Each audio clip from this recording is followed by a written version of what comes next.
Hey everyone, this is Cameron from Renegade Animation on renegadepopculture.com. If you like what we do, please give us a like, a follow, and a rating on Apple Podcast or wherever you listen to us. We are everywhere. If you can, share out our episodes, and if you want to, consider supporting our Patreon. That way we can keep doing what we love, and that's talking about the wild world of animation. And now, on with the show. What's going on, everyone? Welcome to another episode of Renegade Animation on the Renegade Pop Culture Podcast Network. My name is Mike. I'll be your host for this evening. Joining me, as always, is the animation guru himself, Cameron. Howdy, howdy. And we have quite the show for you tonight. We've got reviews for That Christmas, Dream Productions, Flow, and The Lord of the Rings, War of the Rohirrim. But first, because by the time this episode premieres, it'll be the weekend before Christmas. Why don't we talk about a new Christmas movie from the writer and director of Love Actually, Oh, this was a weird one to realize that, like, oh, that one moment in a film makes sense now. right? So, yeah, we're talking about That Christmas, which is produced by Locksmith Animation, the same studio that did, oh, what was it? Ron's Gone Wrong from Yep. 2021. And this is their newest film that they unfortunately got kicked out by Disney because they were going to partner with 20th Century Fox before Disney was like, and we're going to buy that and then sell you off a part. Sorry, that's just how we do things because apparently we can't have more than just two animated film production studios for reasons. Never going to forgive them for how they treated Blue Sky and such and how they kicked Locksmith to the curb only for Netflix and Warner Brothers to pick them up for film productions, which who knows what's going to happen with them now because of how flippant Warner Brothers Discovery is with animation. But hopefully they're still on track with those. I think they're working on some Dr. Seuss adaptations for Warner Brothers. Anyway, we're talking about That Christmas, directed by Simon Otto, which is based on a couple different books, one of them just happening to be That Christmas. Like once you realize that when the credits say like based off of this and that, it's like, oh, that makes sense why this feels kind of jumbled. Multiple stories going on at once. The description on Letterboxd is it's an unforgettable Christmas for the townsfolk of Wellington on Sea when the worst snowstorm in history alters everyone's plans, including Santa's. The biggest note I have about this film or Christmas special or whatever you want to describe it since it's on Netflix and I don't know if they submitted this one to the best animated feature Oscar list. I don't think they did, but I could be wrong. There's a lot going on in this movie. Maybe a little too much. Its overall moral is trying to be like when things get tough, we all come together to help each other out, no matter the situation or how flawed or perfect we think we are as humans and what have you. I get what they're going for with this. I think the thing about Locksmith is I think they have their animation down. They do make good looking animation, even if it's not on the same level as everyone else. But I don't think they have their stories down yet.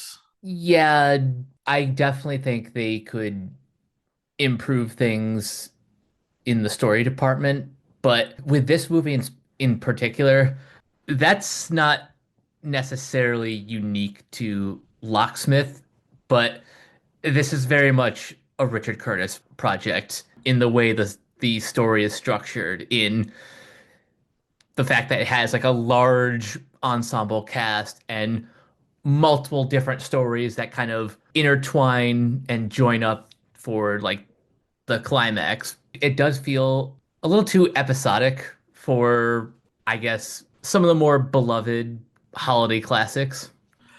I think that's because, well, for one thing, Brian Cox plays Santa Claus in this, and it's weird to be talking about this when we're going to be talking about him again later for Lord of the Rings War of the Rohirrim.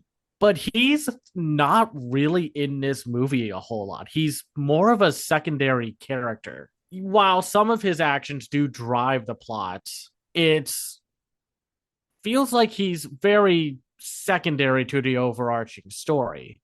I don't recall him even coming up at the end outside of, oh, ha ha, I got my self driving sleigh.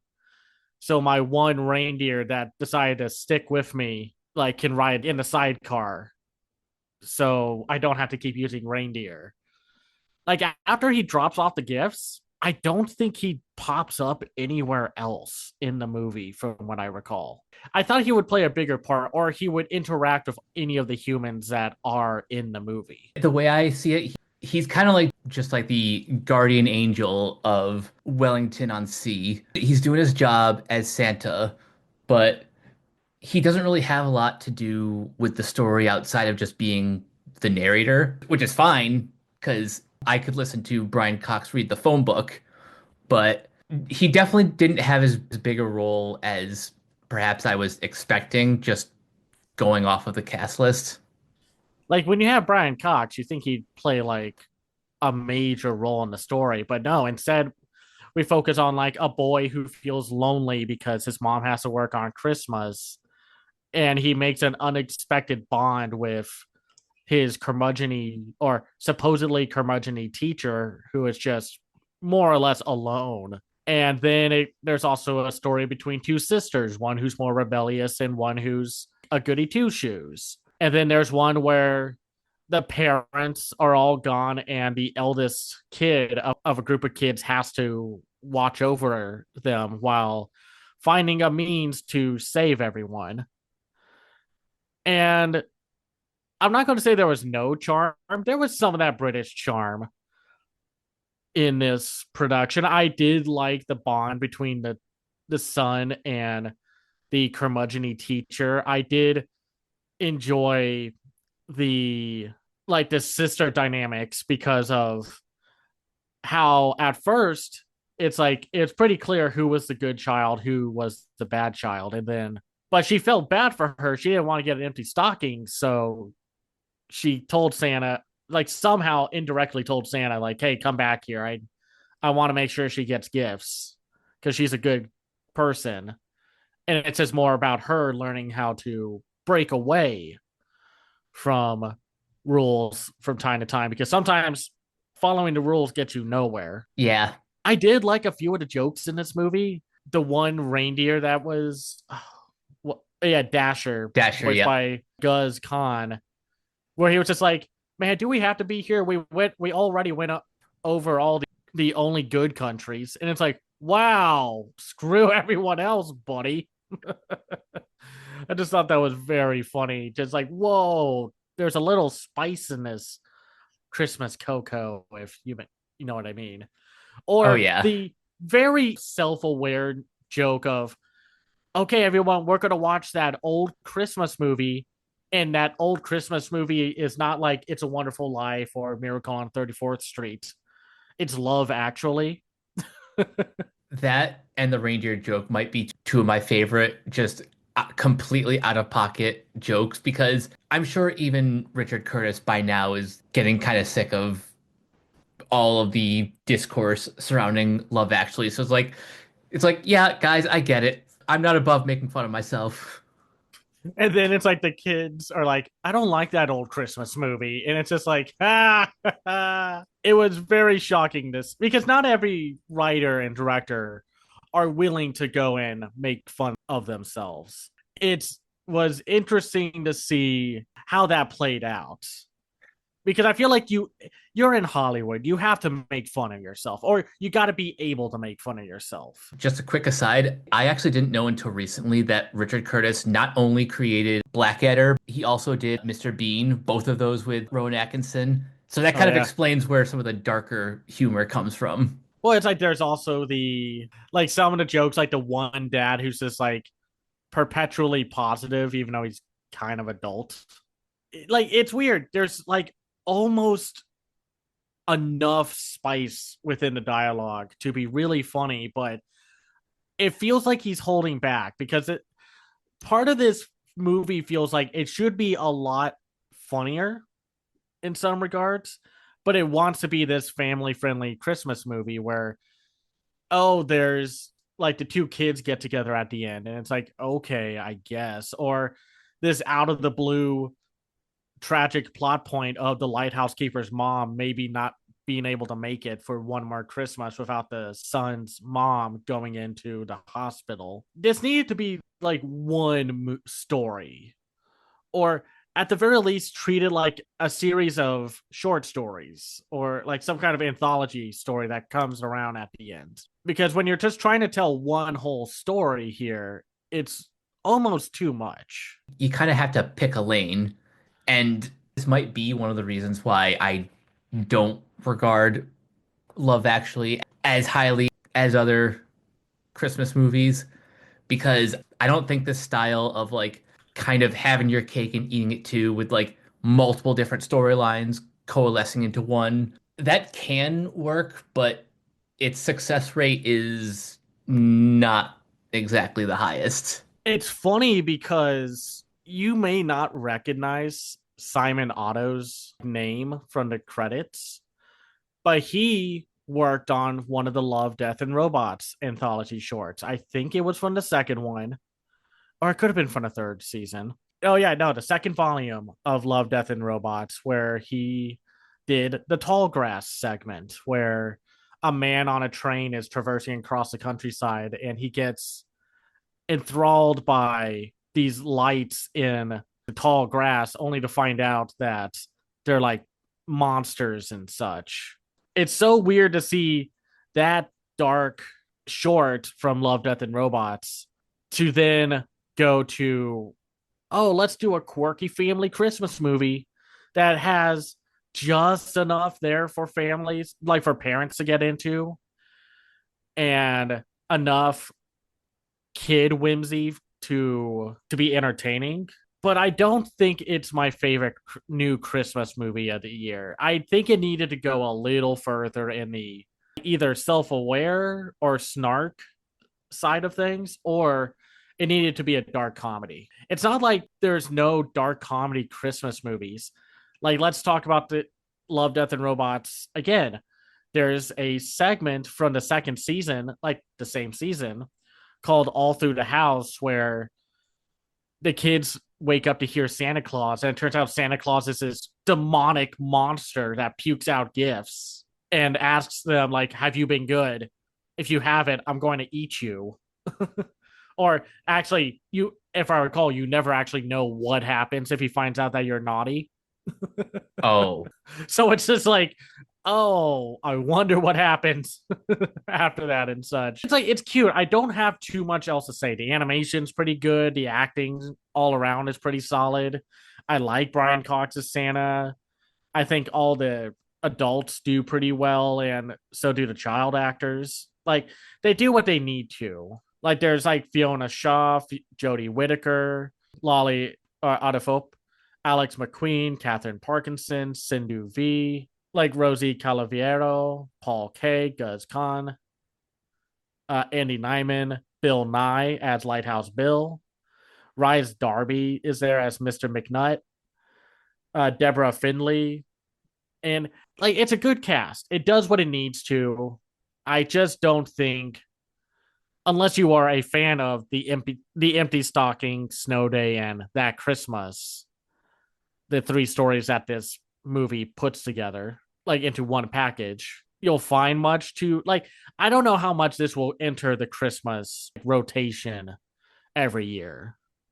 I could see it, though. I'm already like waiting for a time period when I'm not working to watch Klaus, same. which Like I'm I, sorry, that sucks to come out after pretty much the definitive new gen animated Christmas classic. yeah, like you're competing with Klaus, Arthur Christmas, and is there another animated Christmas movie that's of that same caliber? I know a lot of people are going to try to say the Jim Carrey Christmas Carol, but I just don't agree with that. Yeah, nope, And disqualified. but that's just me. If you grew up with it, that's great. That's the thing with this movie. We are talking about this from the perspective of adults. Who knows? If I saw this when I was like around the age that I saw Elf for the first time, I could see myself like falling in love with this movie over time. But otherwise, it's okay. It's cute. It's got its good moments, but it's not one that I could recommend over like the top dogs. I mean, like, who knows? I could see down the line people thinking this one's pretty charming and delightful. And, sometimes when you're on Netflix, you just want to find something to watch. And you already watched that completely absurd Hot Snowman movie, Hot Frosty, and you need something a little more grounded, per se.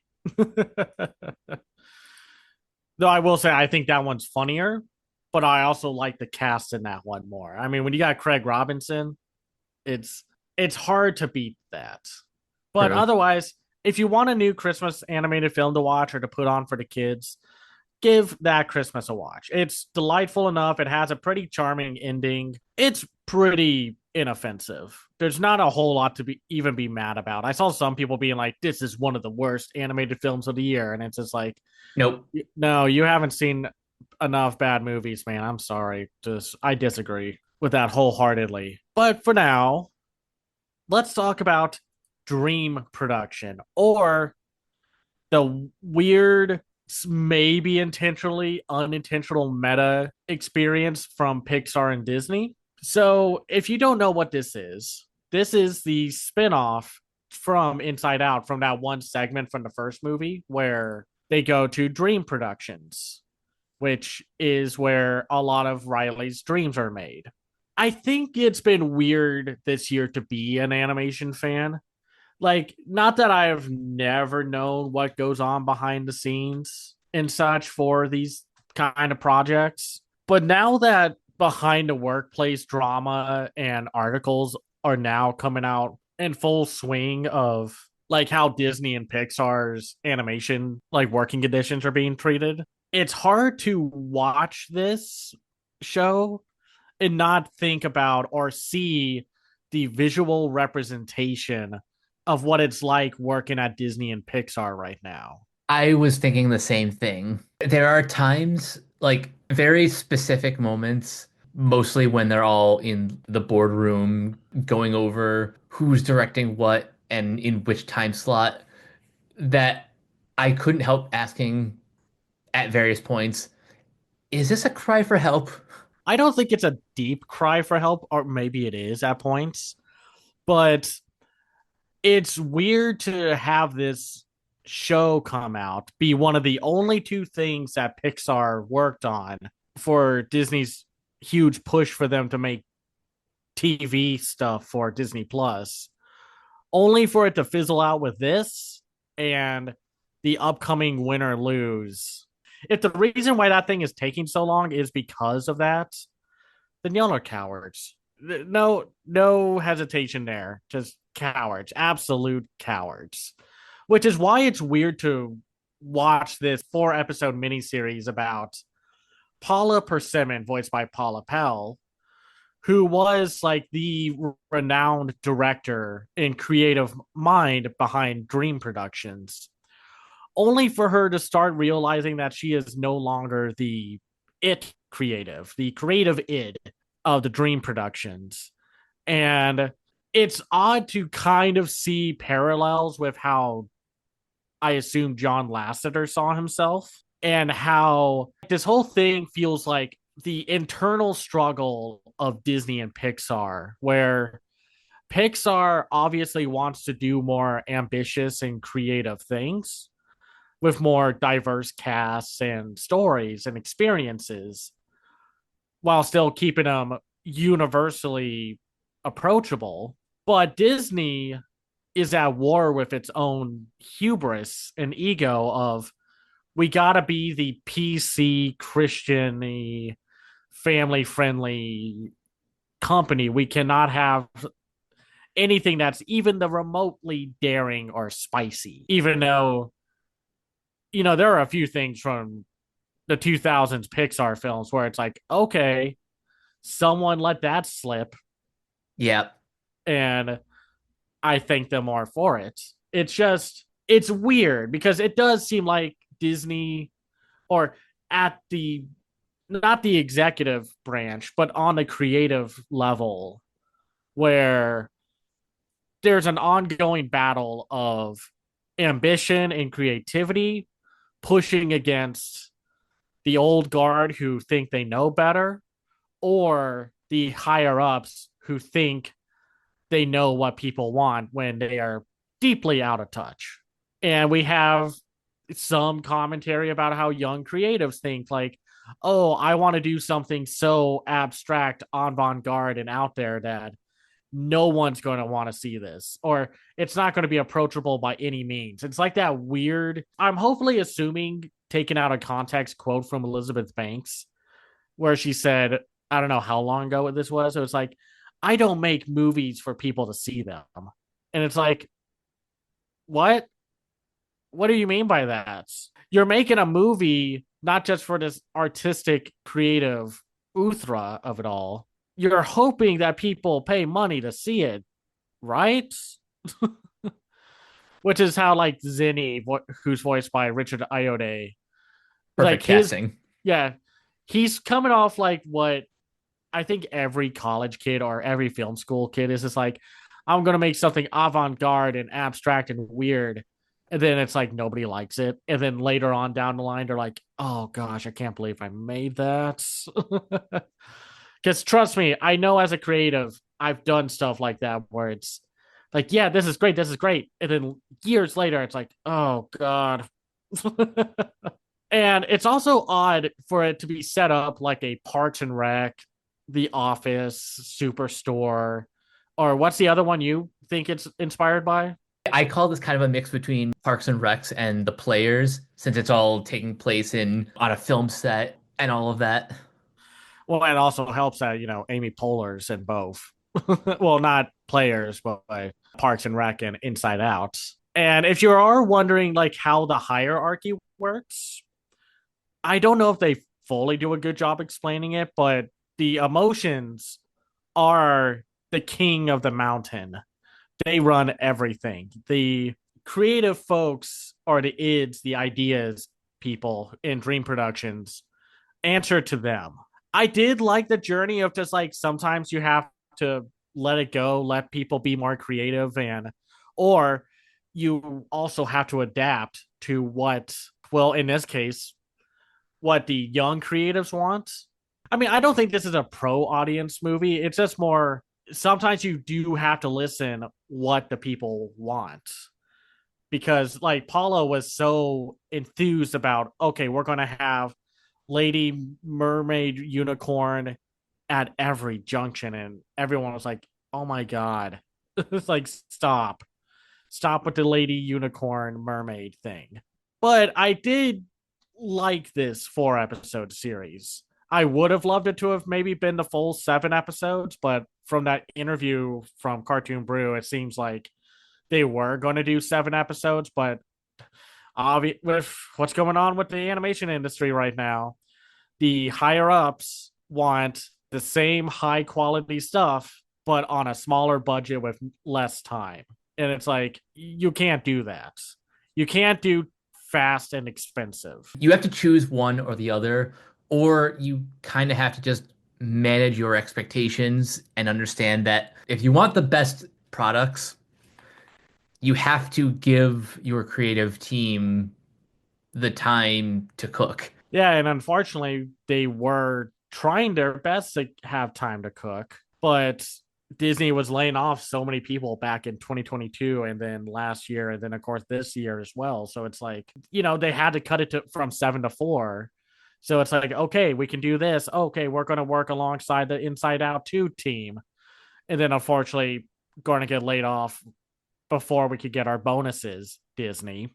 I could say I liked the progress of the story and watching our characters grow and watch the always like aware frustration of dealing with higher ups and creative people who have never been told no. But it's weird to watch this when it's coming from Disney. It's like watching the Dumbo film, like the Oh, remake, yeah.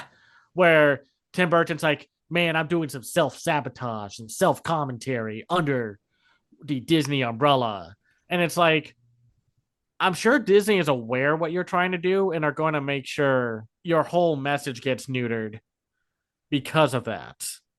It's odd to hear a pushback against executive meddling and John Lasseter type people from a company that was open and willing to let those things fly, where executives took charge of what people want and completely failed, but never suffered any of the consequences for their failures. So, what do you have to say about this show? Because I like the 4 episodes. I think it ends on a sweet note. I think it's also very funny.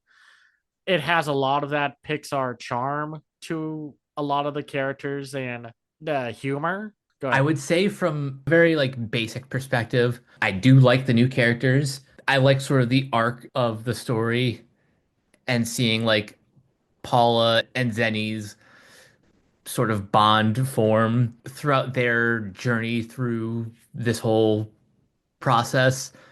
But it also doesn't really feel like a television series that much. It kind of like because this was taken down from 7 to 4 episodes, like the total runtime kind of equates to like a standard like 90-minute animated feature almost. And by the end, it kind of feels like a little bit of like an Inside Out 1.5.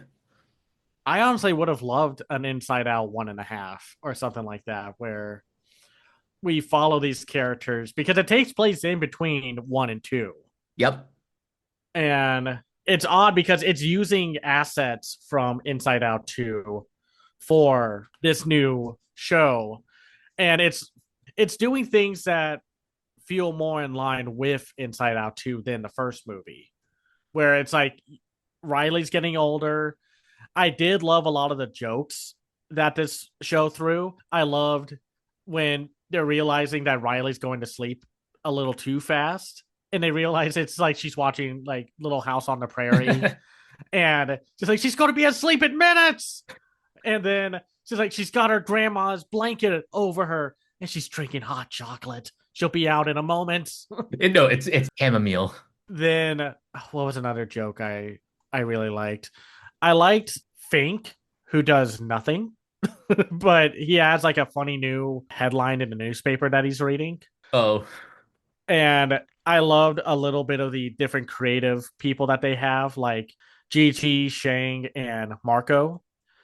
Though I think the biggest laugh I got was from Riley's like self-image as a teenager of what she thought she would look like, which is done in this really cool 2D animated look that's on like a piece of paper and such. So it's odd to see her interact with 3D objects. that was actually really well done.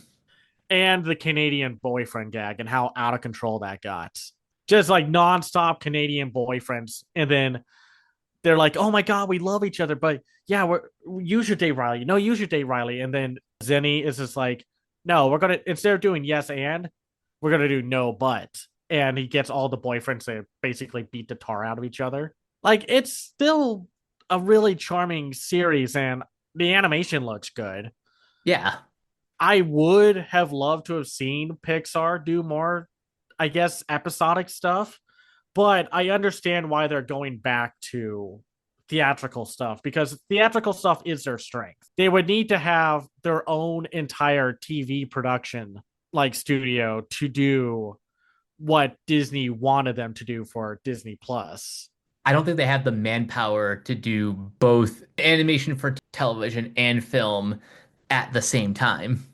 No, absolutely not. I think, as like that interview from Cartoon Brew said, Pixar is not a TV production house. They don't know how to make TV stuff, which is not like dismissing TV work or anything like that. Pixar is at its best when they're making movies. There's just no ifs, ands, or buts about it.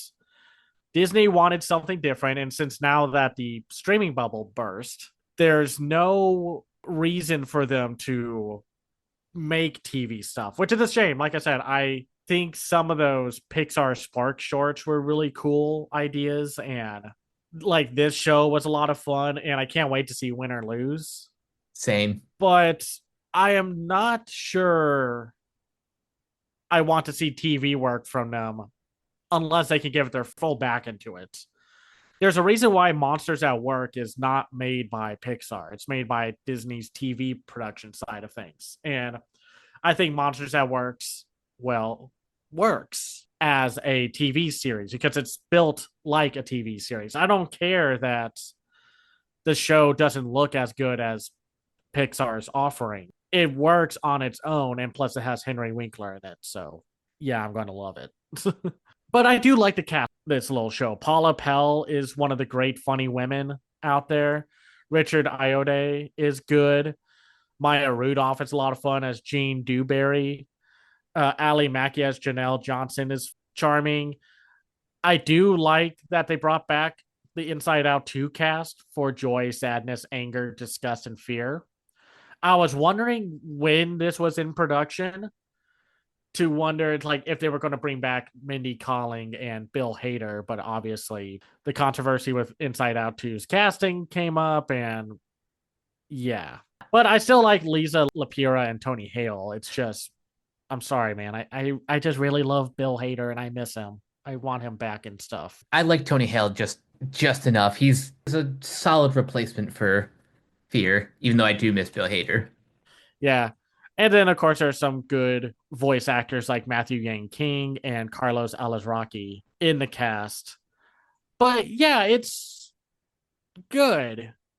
It's just like I said, it's weird to watch this when you know all the stuff that's going on in Pixar and Disney's production pipeline right now and how utterly at war with itself Pixar and Disney are with each other and within their own animation production teams. I hope this is just a phase and that once they actually get their stuff together, they can come out stronger and have a more clear idea of who they want to be moving forward. This year has been a weird one for Disney. I think it has been a weird one. And like, I hate that they laid off so many people. I hate that they don't treat their animators well. I hate the fact that Pixar is not unionized.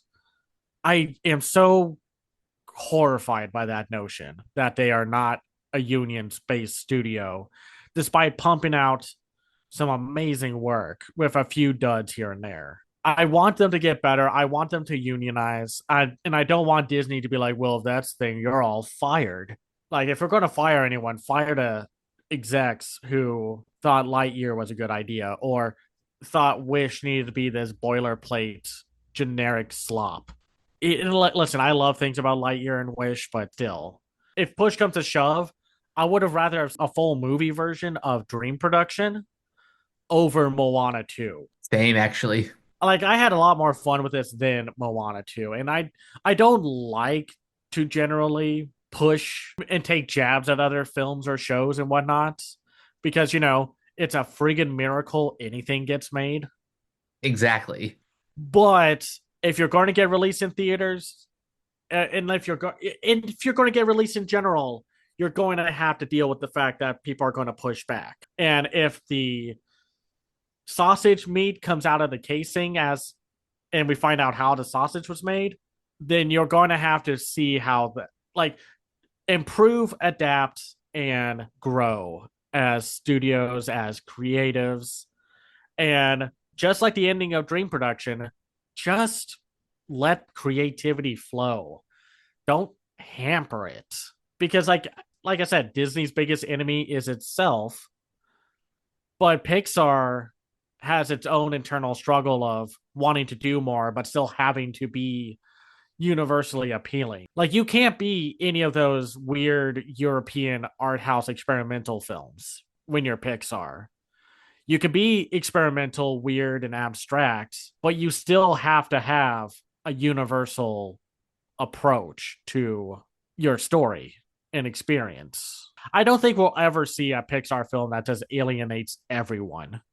No. Like in a way that like an old art house experimental film or a Louise Buñuel film like will shock and surprise audience goers and such. But otherwise, yeah, give Dream Production a shot. It's only 4 episodes. They're all 30 minutes, essentially. Just watch it for the weird, creative inside baseball of it all. It's an easy binge. You'll have fun with these characters. I give it a recommendation. But now let's talk about Flo in Lord of the Rings, The War of the Rohirrim, which are two examples of films that are what I am always hoping that we get released in theaters. Because as of right now, Flo is racking up multiple awards and critical acclaim. Even like a lot of the theatrical screenings have been sold out around my neck of the woods. Which is always awesome to see. Lord of the Rings, on the other hand, War of the Rohirrim, is an adult or more adult action fantasy epic that's not really family friendly. It's not aimed at kids and tells a more mature story, which by definition should be what people want or have been craving and complaining about.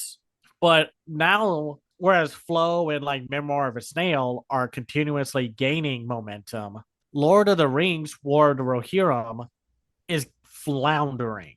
Even on a supposed $30 million budget, it did not get the marketing it deserved. It is getting mixed reviews, and unfortunately, nobody is going to see it. I genuinely think I'm not going to say this movie's perfect. Like I will get into some nitpicks, but really what hurt this movie's performance was WB.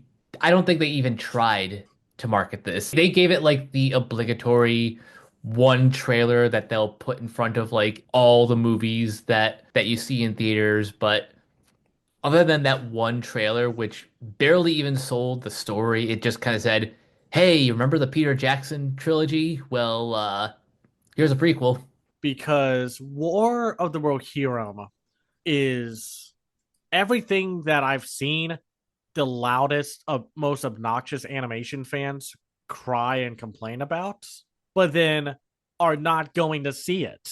What do you mean you're not going to see this? Or that it's not what you wanted?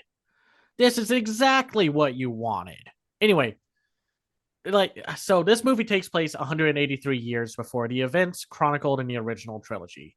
A sudden attack by Wolf, a clever and ruthless Dunlending lord seeking vengeance for the death of his father, forces Helm Hammerhand and his people to make a daring last stand in the ancient stronghold of the Hornburg.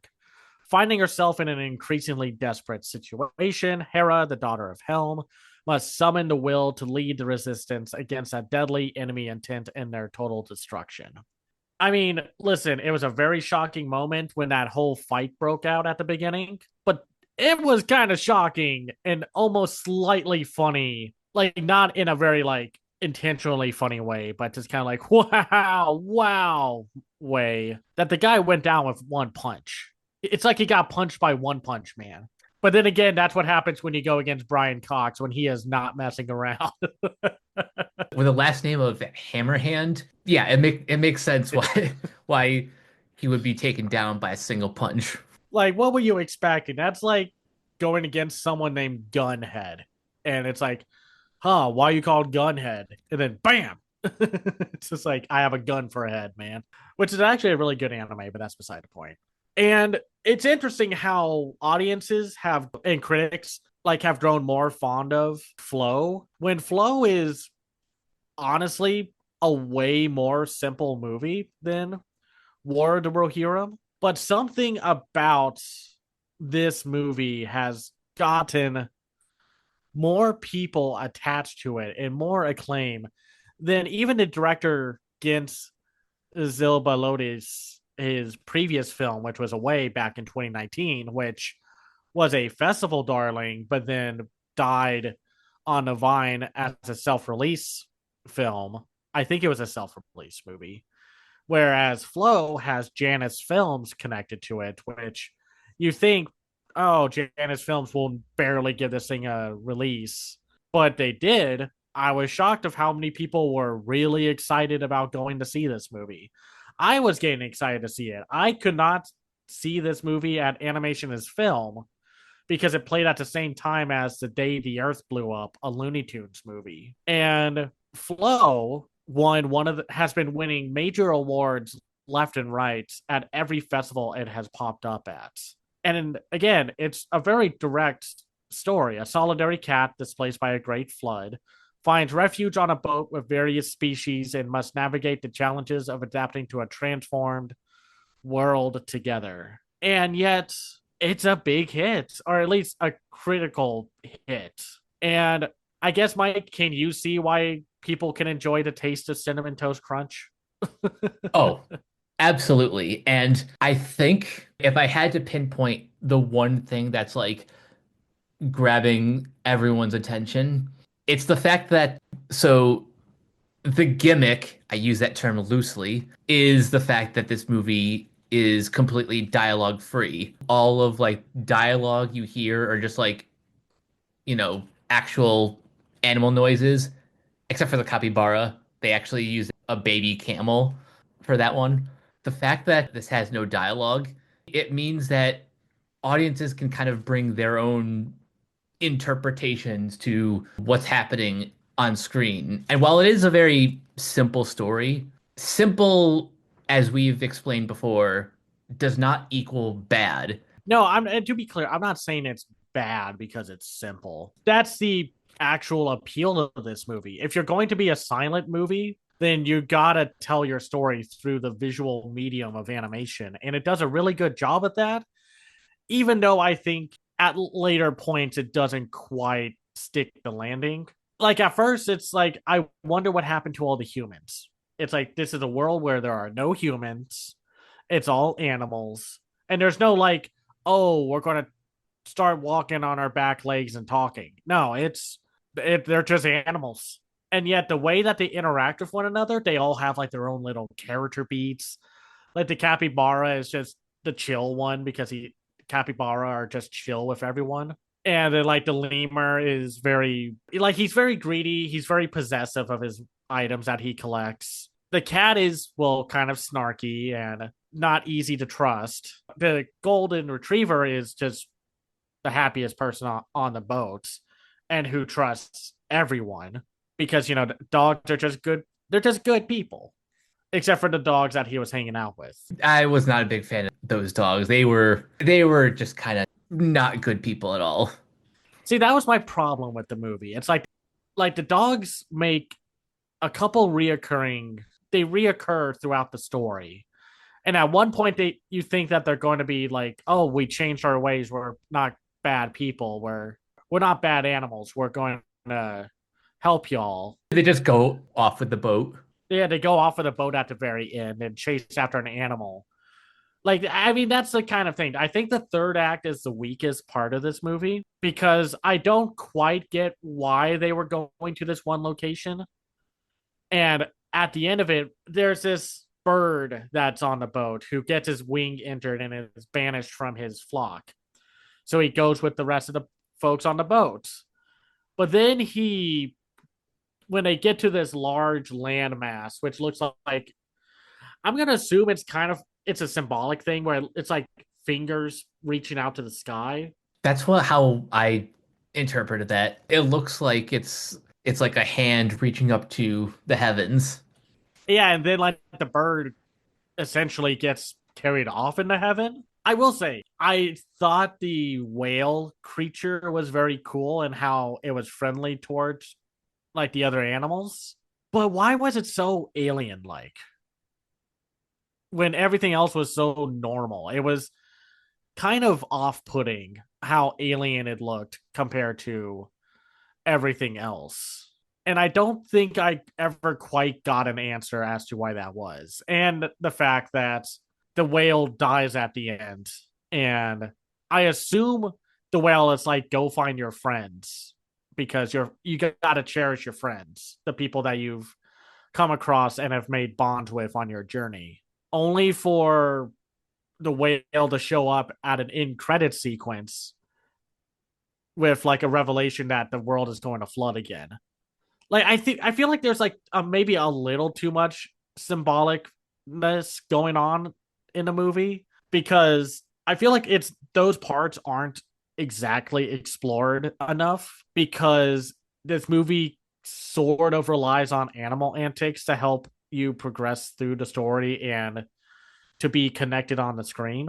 Because if this was given like a really dense, dry script, nobody would be clamoring for it as much as they are right now with it being a silent movie. I think the fact that we're following animals, it does make it easier to latch on to these characters because one of the easiest ways to get emotionally invested in any story is to put animals in some sort of peril. Exactly. Or just anyone in peril. Like there's that what was that Ryan Reynolds film where he was buried like 6 feet underground and Oh, buried? yeah, buried. And then of course there's that 127-hour film, which we know who's attached to that. But anyway, like I liked the first two thirds where it was just animals bonding and exploring this new world. And I did like the ending, like when they saved everyone, like they saved the capybara, the dog, the lemur, and such. And then like how they just kind of huddle together at the very end. The image that they used on the Animation is Film website when they were saying like, "Here's our lineup," was at the very end. It just reminds me of those movies where it's like we got one promotional image and we're going to milk the hell out of it, kind of thing. When it's like at the very end, it's like the poster for Banshees of it in a Sheeran, Oh, where yeah. it's like the literal last scene in the movie. That's what that picture was. I mean, now when you look at the posters, of course, it's like the cat surrounded by fish or the cat with the multiple animals and such. I'm not trying to say like nothing happens in this movie. That's wrong.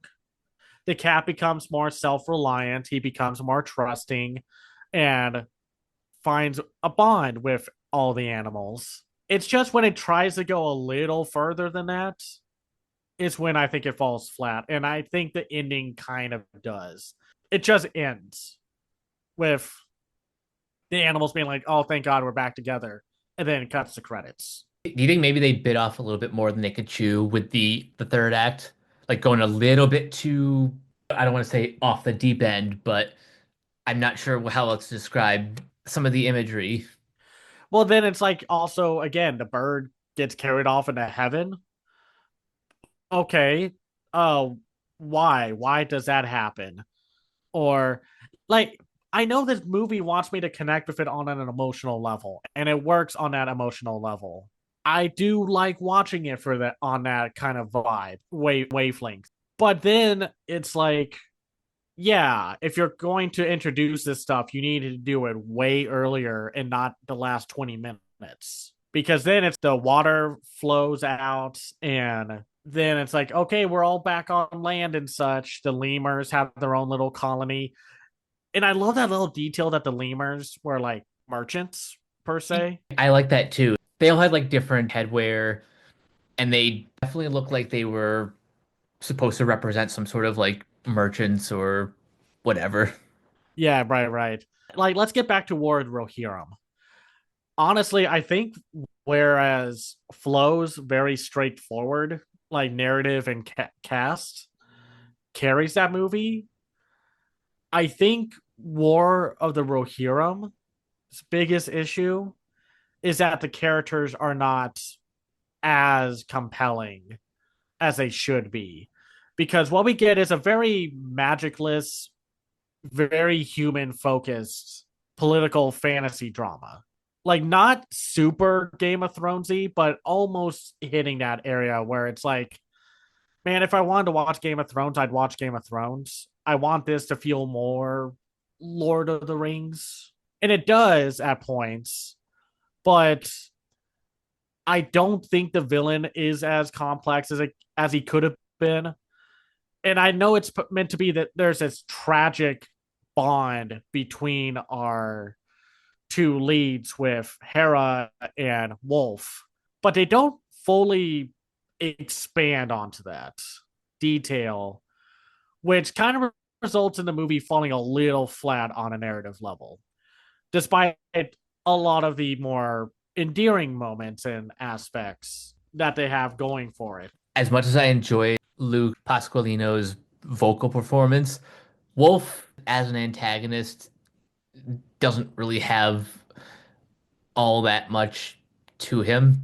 He's a vengeful, angry guy. I mean, granted, yeah, I would be mad at the king who punched my dad so hard he died. And I get it. He's blinded by rage and revenge. And at the end of it, he basically let go of everyone who was working beside him, only to end up dead by the end of it all. Whereas Hera is alive and well enough after losing her entire family.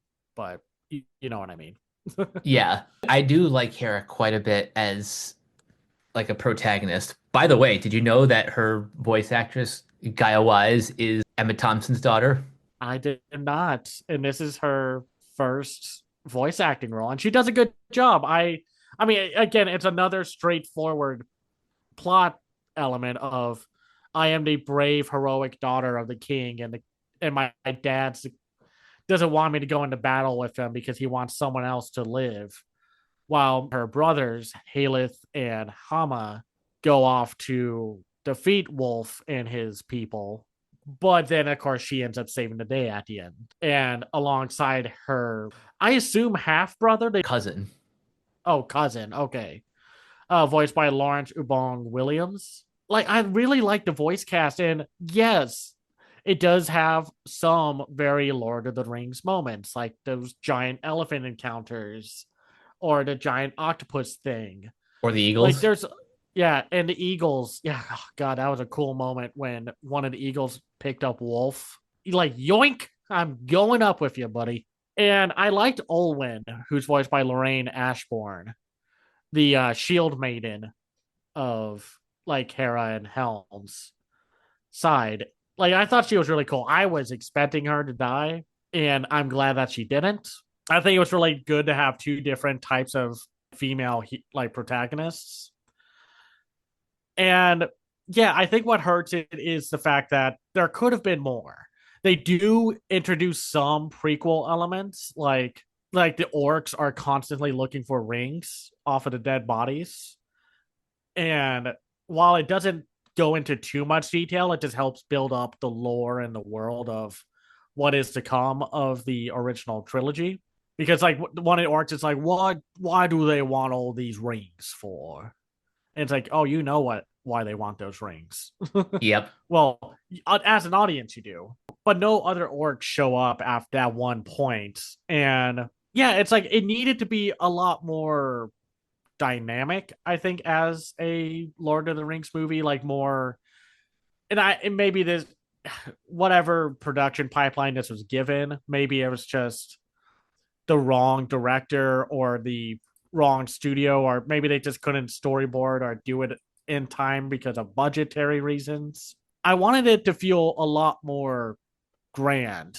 And there are some moments, like especially when Helm, like near the third act, like returns Hera back into, well, what is going to be Helm's Deep in the future. And he just like uses his last breath to basically fight off the wild men. Like the dude died like standing up, like freezing to death while fighting, and nobody got past those doors. It's honestly one of the most badass moments that I've seen in anime, but like also just in Lord of the Rings, because the story of Helm's Deep or Helm Hammerhand, it's one of those just epic stories that now we finally get to see Helm's last stand, and it lives up to the hype. Like I wanted there to be more than just human on human fighting, I guess. Like I wanted there to be some elves or more orcs, or even just some like hobbit moments or something like that. Like it really needed a stronger through line, because otherwise it's a simple story that's very straightforward. It's just a tragic war drama, but it feels like it wants to be more than that. I can understand if that's why people are sort of turned off by it and are not showing up, because it's like, oh, it's not the most giant epic thing ever because it's, when you hear Lord of the Rings in anime, it should be just so out there. But it plays it very seriously. Not that it doesn't have its few funny moments or charming bits here and there, but it makes me wonder if WB could, like, now that they have the rights again, because this was apparently obviously made to keep the rights, if they would do a like Star Wars Visions kind of thing with Lord of the Rings.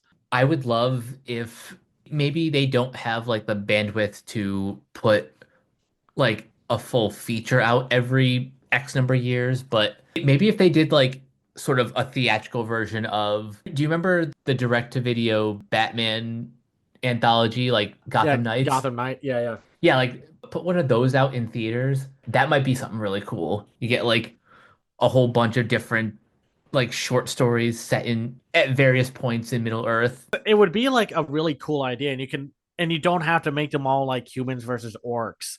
Like, I'm still waiting for someone to be like, what if we made an orc focused plot for either like a short or a movie or something? I think that would be really interesting to see. Like, what if there was an orc that realized, like, I don't want to fight the humans, I want to fight with the humans or something like that.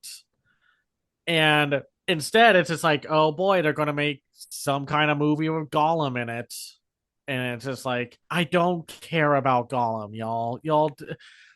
Expanding on the lore of pre-existing characters that are meant to have vague or mysterious backstories for them really kills the mood of those characters. It's like, oh, we're going to tie their like scumminess to this tragic moment in their past or whatever. It's like Gollum has the perfect backstory. He was a hobbit who became obsessed with the ring enough to kill someone and to lose his, well, humanity, quote unquote, because of the power of corruption and what have you. And we literally saw all of that in the trilogy. So I don't know what they're doing with making another supposed movie with Gollum. So, like, I want to see more stuff like this. Like, Yeah, maybe have a bit more magic and such. And I will say I did not like the fan servicey bits. Like, oh, we're gonna bring back Sauron the White. Though I will say kudos to the creative team for not using AI replicated voices. same. They used archival recording. And it's like, that's fine. Maybe get Corey Burton in the future if you want to do another animated Lord of the Rings, because Lee's no longer with us. And then, like, at the very end, it's like, we're gonna go see Gandalf. And I more like rolled my eyes a little at that. And it's just like, I think there's a weird way to go into this movie of how the story itself, by the narration of either, I think it was either that weird old lady or Olwen who was narrating, where it's just like, oh yeah, Hera was a major character in this point in time. There's no stories about her, so sorry.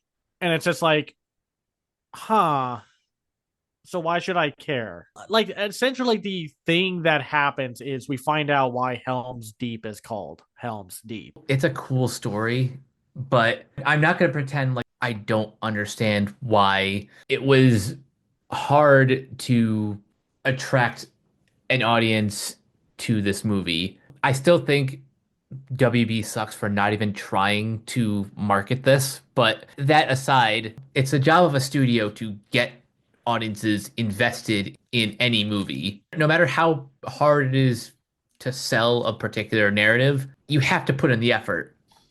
No, and they put no effort into it. And this also goes with the fan base. Like, listen, I know the Hobbit prequel trilogy was terrible, and yes, it was terrible. But this is not connected to those Hobbit films. This is something new and interesting. And if all you care about is Sam and Frodo and such, well, it's not like they're going to make a prequel story or something where like Frodo does his taxes. Well, hell, do hobbits even do taxes? Or would they even do taxes? Probably not. Because like Frodo's dead.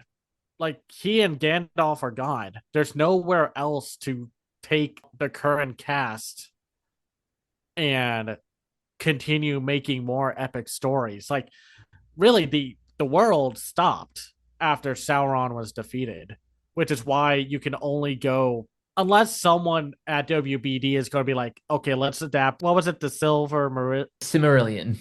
like into a show or movie or whatever.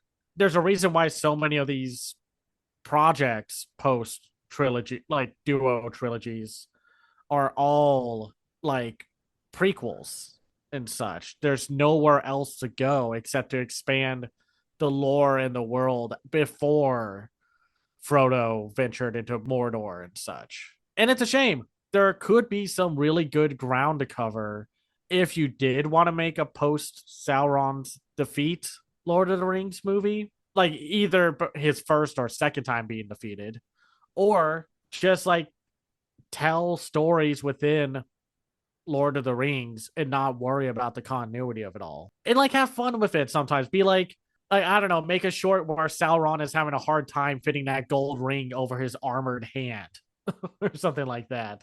Like, I don't know, just have fun with the premise and such. There is so much that you can do within Middle Earth. Rings of Power takes place thousands of years before The Hobbit. If you want, you can tell like so many different stories, even just like within that like time period.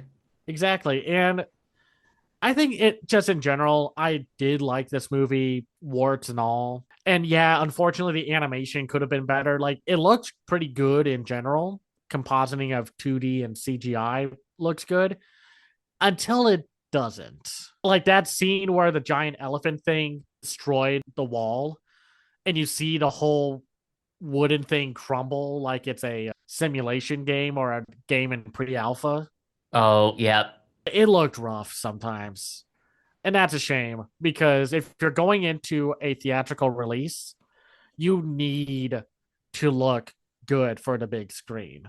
Not that you need to spend the most money, or mind you. It's one of those few moments where, oh, that looked really clunky. This is actually one of those rare cases of you have to spend money to make money.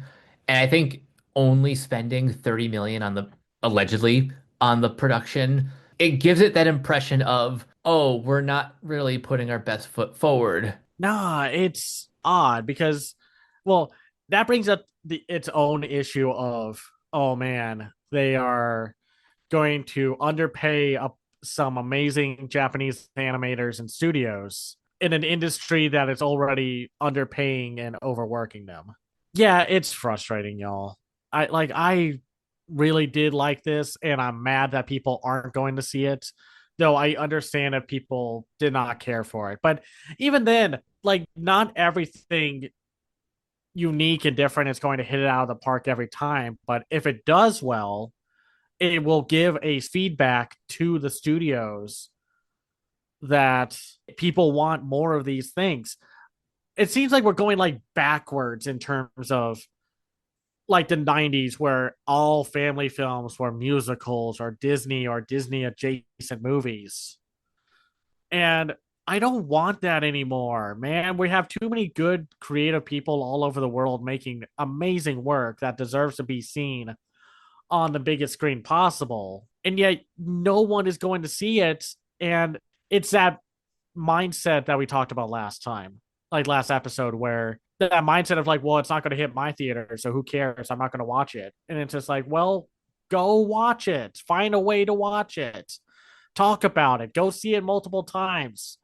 And I understand the frustration of, oh, this came out a week before Sonic 3. Y'all are going to go support that than something that's truly different in the world of animation. I don't want to hear from any of you who complain about wanting distinct experiences in the world of theatrical animation when you don't go support them. I'm with you. And while it's not like breaking the bank or anything, I am very happy to hear that Flow is doing quite well in the limited theatrical market. It is. It's doing well. Memoir of a Snail was doing well. So it was a like look back did pretty well.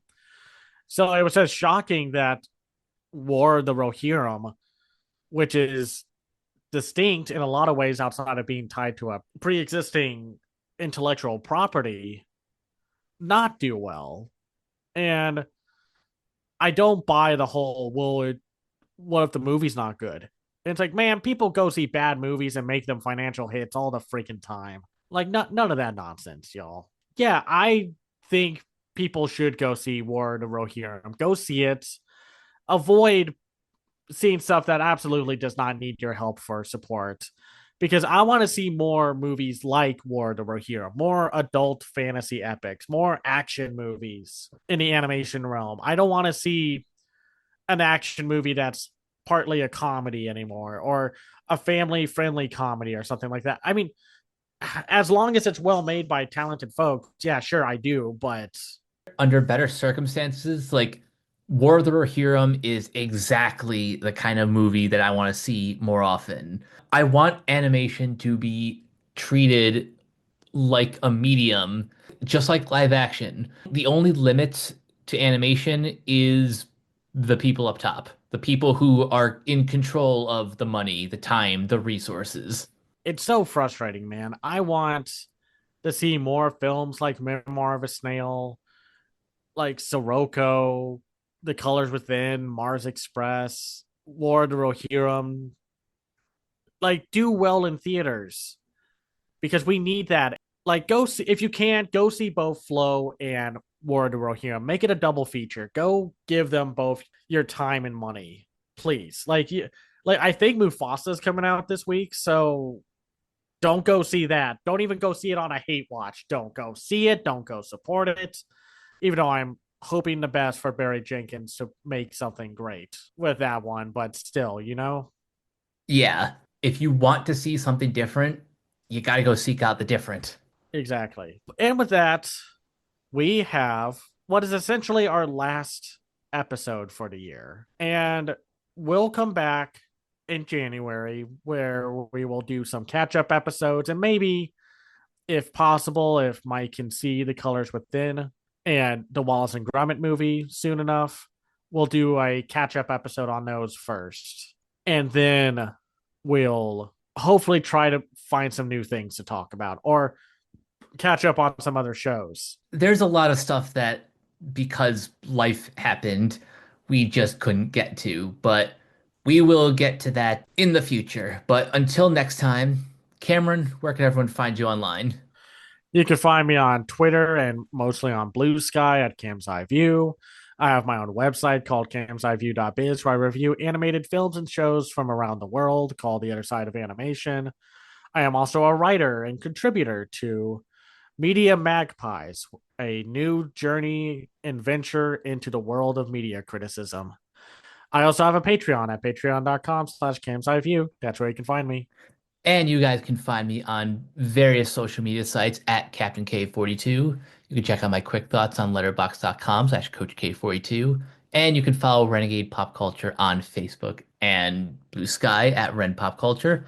You can also find us on YouTube, on Podchaser. Consider supporting our Patreon at patreon.com/Renegade Pop Culture.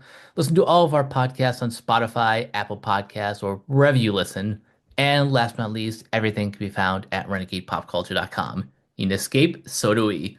That will do it for this episode of Renegade Animation. We will catch you guys later. Peace out.